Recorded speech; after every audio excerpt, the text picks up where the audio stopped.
Hello વિદ્યાર્થી મિત્રો, આજે આપણે બોર્ડ માસનો રૂલ સમજીશું. આમ તો આ બેઝિક ગણિતમાં આવે છે, છતાં પણ વિદ્યાર્થીઓ ઘણીવાર ઝડપની ભૂલ કરતા હોય છે. જેમ કે સાદો લાગતો એવો આ એક પ્રશ્ન સોલ્વ કરીએ તો વિદ્યાર્થીઓ શું કરશે?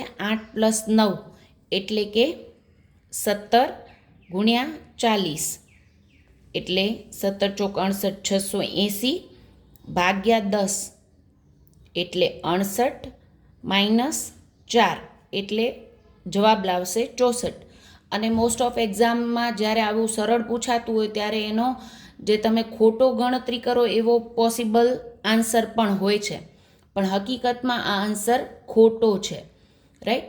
બોર્ડમાસનો રૂલ કહે છે કે હંમેશા જ્યારે ગુણાકાર, ભાગાકાર, સરવાળો અને બાદબાકીની નિશાની હોય ત્યારે બોર્ડમાસનો રૂલ, ભાગુ સભાનો જે રૂલ કહેવાય છે, જે બોર્ડમાસનો રૂલ કહે છે પહેલે બ્રેકેટ ઓવર થાય, પછી ઓર્ડર્સ એટલે કે સ્ક્વેર કે રૂટ આપેલા હોય ત્યારે એને સોલ્વ કરાય, ત્યારબાદ ડિવિઝન, મલ્ટિપ્લિકેશન, એડિશન અને સબટ્રેક્શન કરાય છે. તો એ રીતે આને સોલ્વ કરીએ તો અહીંયા પહેલે ભાગાકારની નિશાની છે એ સોલ્વ કરશું, પછી ગુણાકારની, ત્યારબાદ સરવાળો અને બાદબાકીની નિશાનીવાળા સોલ્વ થાય.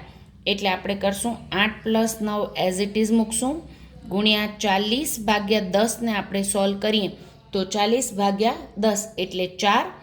અને આ સોલ્વ કર્યા પછી પાછળ છે એ એઝ ઇટ ઇઝ મૂકશું. ત્યારબાદ 4 - 4 નથી કરી નાખવાનું, આપણે ભાગાકાર પછી ગુણાકાર સોલ્વ કરશું. એટલે 8 પ્લસ ની સાઇન એઝ ઇટ ઇઝ, 9 × 36 -4. પછી સરવાળો કરીશું, ભાગાકાર, ગુણાકાર, પછી સરવાળો.